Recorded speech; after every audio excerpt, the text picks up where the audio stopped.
Welcome to Coffee and Conversation for Yachting International Radio. I am Rebecca Whitlocke, and today I am catching up with Ric DiIanni, who is joining me from Shanghai. Now, Ric, we spoke just over a year ago because you were rolling out Yacht Life, which was your digital show promoting yachting lifestyle in Asia, particularly China, to Chinese audiences. So I thought it would be a great chance to catch up today to get an update of what's happening in China and the status progression of yachting in China, or even marketing as such, and touch base with what's happening in your part of the world. Now, since our last interview, there's been a few restrictions that have relaxed for crew being based in Asia, and as we've discussed previously, government regulations seem to be quite a big factor in how yachting is progressing in Asia. So we've had time limits for super yachts in Asia. That a lot of that's been relaxed as well, and the restrictions are starting to improve. Now, for the area that you're in, there's kind of two key zones that look to be future importance for China particularly. So we've got the Greater Bay Area, Hong Kong and Shenzhen, and then the free trade zone in southern China is going to be focused on Hainan and Sanya particularly. So right. Of course, these regulations now, they're going to affect a lot of this inter-province cruising. And do you think that maritime is starting to become more integrated into the Chinese economy? How is your perspective since a year ago? Okay, yeah, I think that there has been some changes in terms of that. From what I read and what I understand, people in the yachting industry are not as happy with the changes that China has made as they were hoping they would be. They aren't as big as they were hoping they would be.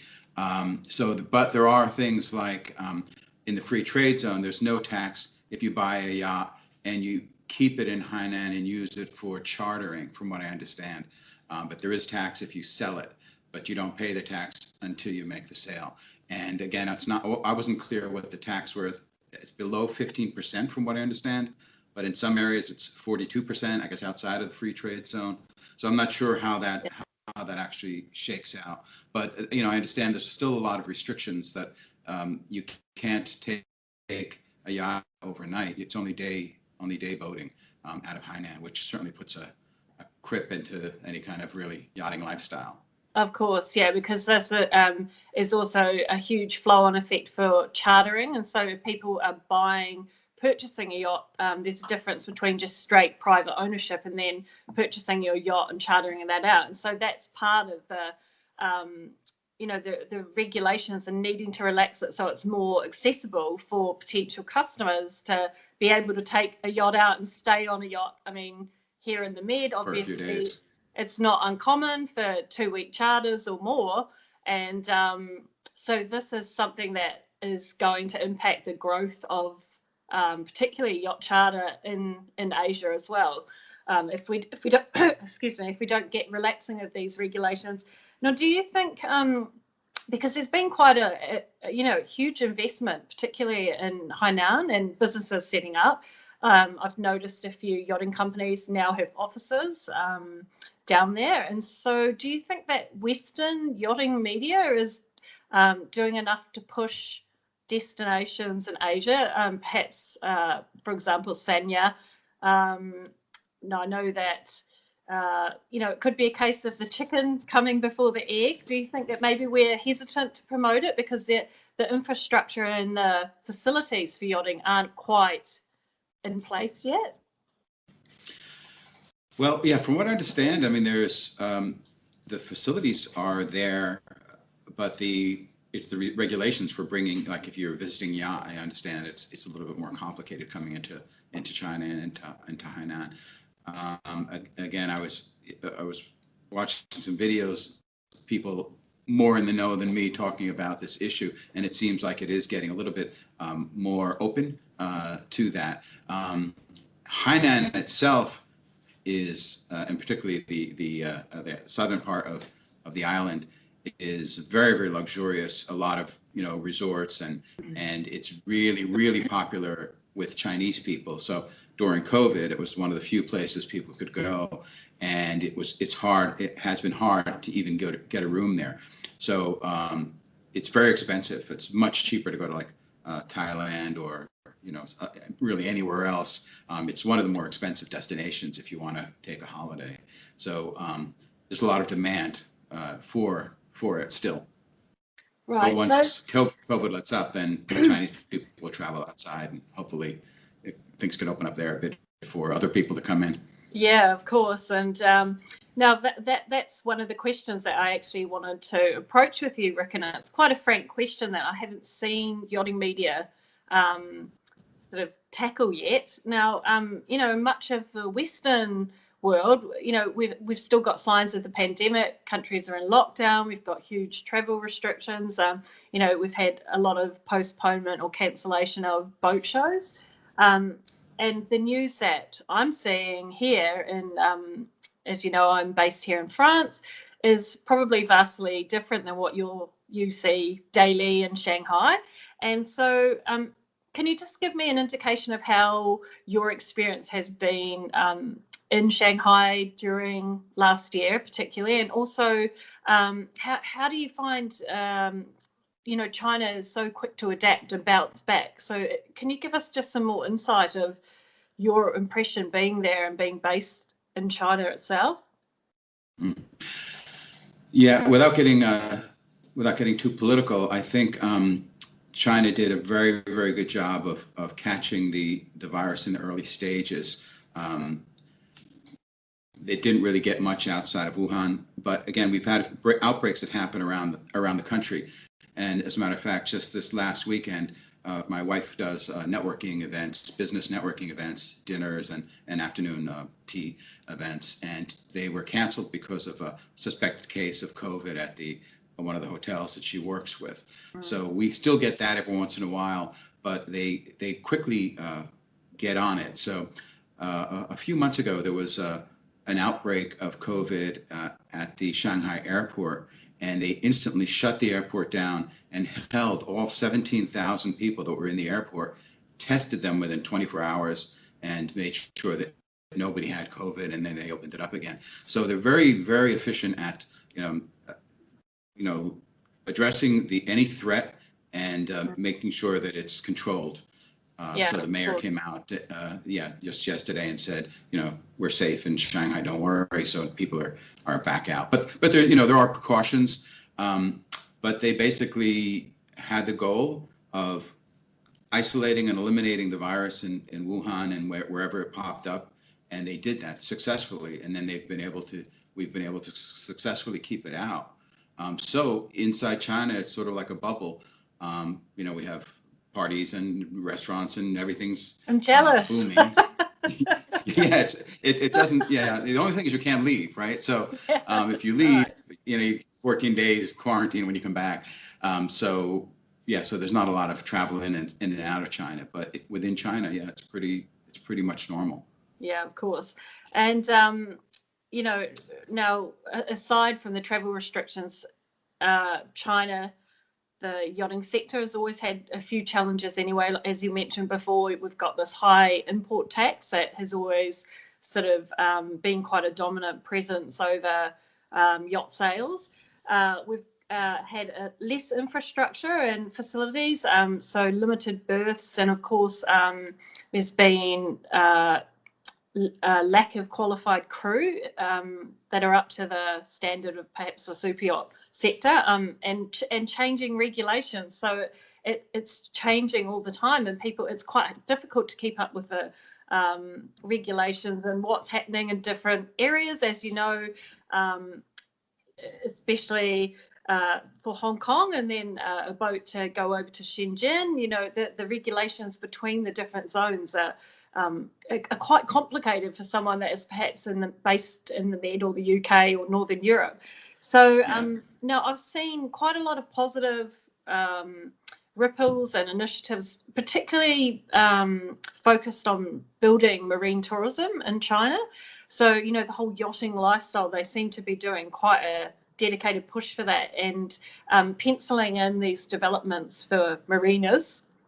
So it has been a slow burner, and it's been growing for a good number of years now, and I like to keep updated with you because you're there, and it's great to get perspective from you. Now, just to get across the potential for marketing promotion as well is completely different than what we experience here in the Med. So as an example, there were 5 million people who visited Hainan in August, and this is similar statistics to what we see here on the Côte d'Azur over, a good number of months rather than just, just 1 month. So do you feel that it's economic investment that will be key to unlocking the maritime sector in China, or is it's a whole ballpark of different things, different factors? I think generally speaking, China is on fire. This is probably the best time to get into the China market in the last 30 years, generally speaking. I think in the areas of, say, marine activity or water sports or any of that sort of recreation, this is a good time to be investing. And even from some of the video that you sent me, it's interesting to see that there's a lot of need. There's need for boat yards to be able to do repairs. There's a need for experienced crews, and I'm sure that it's a great time to be investing this. I heard 50 marinas are scheduled. I don't know if that's all within China and the Greater Bay Area, or if that's Hainan and Shanghai included in that, or whatever. But I think that there's the government. What that indicates is the government wants to develop marine activity, marine tourism, and that's a very, very good thing. So, China can change very, very quickly when they want to. One of the things that makes that change happen is when they see broad demand. So by the general population caring about something, the government reacts very, very quickly. They are very, very aware of what people want, what they're thinking about. And sometimes even I'm a small business owner, I'm always impressed because when we see the government comes out with a solution at around the same time, there's some ambiguity in the rules and regulations, but that then gives them flexibility about how it's enforced and when it's enforced and how they change it. So we'll see what happens with that. But generally speaking, what's happening in China right now is really, really explosive for any sector, but especially luxury and to those lifestyle sectors, especially for European and Western brands. Of course, and just one of the things I wanted to talk about is differences in marketing as well. I've seen the sort of the coffee brands, as Sarah's dealing with the Italian coffee brand, and it's other businesses that are hoping to get a foothold within the Chinese audience as well. And so reaching out via those huge networks and Chinese social media is something that I've noticed. A few more shipyards here in Europe are starting to push for staff within their own head offices here that have Chinese language skills. And this is one of the things I was talking to you about the other day, is it's the first time that I have actively seen boat builders advertising for marketing staff with, Chinese language skills. So it's starting to push a little bit more in that avenue, that their communication in media is actually starting to change just a little bit as well, which has been quite interesting to watch. Now, just going back to you mentioning before about the marina development. Now, one of the things that is quite noticeable is the size of the yachts as well. Of course, here in the Mediterranean, the Caribbean, we're really familiar with the yachts that are 50 meters plus. The marinas are really well set up for them, whereas in particularly in the Chinese region, Hong Kong, Shenzhen and southern China, the boats are a lot smaller. So there's, a large number of boats are still registered. I think it's something like 10,000 or more registered vessels in the Greater Bay Area and southern China, Shenzhen. but the size of them is a lot smaller. So there's, I think, something like less than 150 boats are 30 meters plus, which is, it's relatively small on the grand scheme of the global fleet. But I think there's development that can come from that as well. And for me, I think even just keying into those smaller boat sizes might be something that companies that are based globally need to understand, the difference in the size of the boats and how people use them as well. Right. Well, I think traditionally it's been day cruising. Yeah. So, you don't need a 50-meter yacht if you're going to go out for a day and come back. It's particularly if you can't stay out at night. Yeah, I think probably in the short term for boats selling into the China market, the smaller size is going to be obviously more. I just saw an 80-foot catamaran just sold last week before into the China market. So, I think the boats 60, 70, 80 feet, should be able to sell into the China. It's just my feeling. But I would rather, I'd like to talk a little bit about what's happening, the way things are changing, because they are changing a lot. And it's particularly when it comes to advertising. So what we're seeing here in the advertising, there's a lot of pressure across all the silos. So whether it's retail or, brands, there's a lot of competition now. Yeah, of course. So it's a very, very dynamic time. With new brands popping up, you have very young people starting cosmetic brands and spirit brands and coffee shops and it's really, really dynamic in that sense, creating a lot of competition. And traditional marketing and traditional advertising is maybe not, you create something that attracts people. Yeah, this is something perhaps also in the Western, marketing channels as well. We don't really have yachting influencers as such with these huge, million followers. It's very rare here. So, we've got YouTube channels and podcasts and things like that, but we just don't have people that have their own personal brand to the same scale, perhaps, that you see daily in China, where people are just launching their own brand and off they go. So I've noticed that there perhaps it is a good opportunity for companies to do all these local mergers and partnerships with people that are based in Asia. Do you see that there'll be more of that happening in the next 12 months? Well, that is a trend that we're seeing here now. For example, Qingdao Beer did a partnership with designer who is Karl Lagerfeld. I couldn't remember his name. Partnership where they had little Karl Lagerfeld cans, brands coming together and cross marketing. So yeah, these are good for holding costs down, but also the borrowed equity aspect. That's value can reach into the beer drinking community, and Qingdao Beer wanted to attract more younger people because they saw their audience was getting older, and they weren't getting, and they couldn't figure a way to attract younger people. So this was their solution. So there've been a few things like that with these kinds of cross brandings. But yeah, so it's pretty. You really have to be creative now to capture the attention. You have all these brands. You've got little brands and luxury. How do you capture the attention of the audience? And this is or your consumers. This is something that's very, very, very challenging. And I think the yachting community should be thinking about this. They should be thinking about how to do sort of a minor league of consumers. How do you build interest? And this is where I think the idea of promoting charter comes in for the China. And again, it doesn't have to be in China. People can charter in Monaco or in Greece or in Hainan or in Hainan's China or Phuket. Yeah. So it can be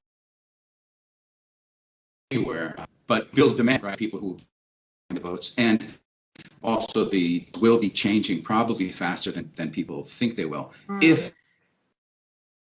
there is interest at the grassroots level, but there should be there should be effort to raise interest at the grassroots level. And I'm already seeing this on our social media feed, on our WeChat feed. I'm seeing people posting pictures of themselves on yachts, posting stuff about yachts.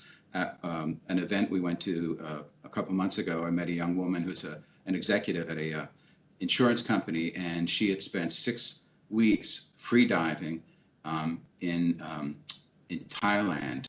So there's, among younger people, they want to engage with the world, the physical world, the oceans, the mountains, all of that, and they're looking for opportunities to experience the world. Older people, older wealthy people, I'll talk about yachting, and they say, oh, Chinese people don't like the sun, they don't want to get sunburned. But you don't see that you don't see that reaction from people that are below 50.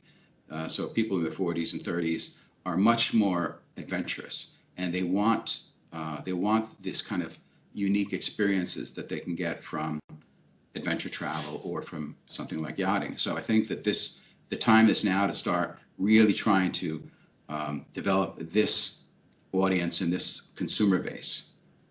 Yeah, and I find that really interesting that you're talking about the demographic insight there, because for me, I find that we have quite big data gaps, and it's quite hard to find data about yachting in China, in Asia in general, or it's either we don't have enough data or it's just non-existent, it's not there at all. So I think as time progresses, we will start to get these valuable data points. But do you think that data is going to play a huge role in growing the industry, or do you still think it's super important to have someone on the ground who's got the local knowledge and understands all the trends and how basically the sector's reacting there at the time, in real time? Yeah, well, the good point. I mean, China moves at a ridiculously fast speed. So if you're looking at data, you're always looking in the rearview mirror. So there is a real importance to being able to feel what's happening, being able to lead the market, see where things are going. It is definitely something where you want to capture the zeitgeist that's happening on the ground at the moment, because things become very, very hot very, very quickly, and then they also fizzle very, very quickly. Yeah. I could give you some examples, recent examples, but I think you've probably seen the things with the bike sharing, which yes. we had. I think in 1 month, 10 million bikes were put on the streets of Shanghai from different companies, and you couldn't cross the street because bikes were blocking every corner. So the government eventually had to pull them all and junk them. But things can move like wildfire here. So you want to be constantly aware of what's happening with trends, and this is why one of the reasons I wanted to speak to you today is because I'm starting to catch interest in nature, in the idea of water recreation, and things like free diving, adventure travel. A young woman who came to one of Sarah's events, she has a business where she books travel to Antarctica and to the Arctic. So those are her 2 most popular destinations. She does luxury travel. And so speaking with her about yachting, she got very, very excited about it. And she wants to kind of work with us to incorporate that into her offerings. And she, of course, sells to, companies who want to bring executives and wealthy families and that sort of thing. Yeah, of course. I think high-end charter is the time is right for that. I think even boat sales. Another trend that's happening is that with the breakdown of traditional media buying and traditional advertising, we're seeing a rise up of network marketing and network advertising. And so this is why I had spoken with you a couple weeks ago about that we would be willing to offer to promote a yacht that's for sale into the China market on spec, rather than taking a marketing or advertising fee up front.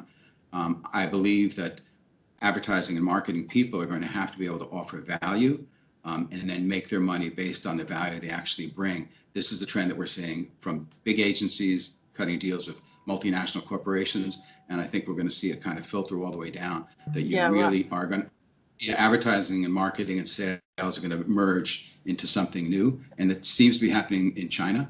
And the idea of, we call the KOC, or key opinion consumer.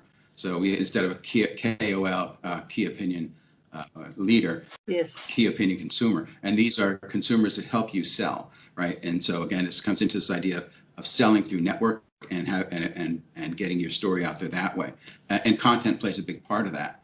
So so all of those things. But indeed, yeah. And it also has to have that local flavor as well, because we see a lot of this copycat marketing and branding, and I think people just get a little bit tired of it. So by having that local knowledge, what's going to appeal to your target audience, what type of interests they have already. And so another thing that I want to mention is with Yacht Life, you touched a little bit on ocean conservation as well. So that's another aspect which I think could be pushed and needs to grow a little bit more as well. So it sounds like really exciting times ahead, Rick, and I'd love to just catch up with you regularly to keep in touch with all the news. So Sure. I'm going to just sign off now for Coffee and Conversation for Yachting International Radio, and thank you for joining me from Shanghai, and look forward to following all of your updates in the coming year, and fingers crossed we get some travel happening sometime soon. And if not, you can tune into Yachting International regularly to stay updated with news and yachting topics around the world.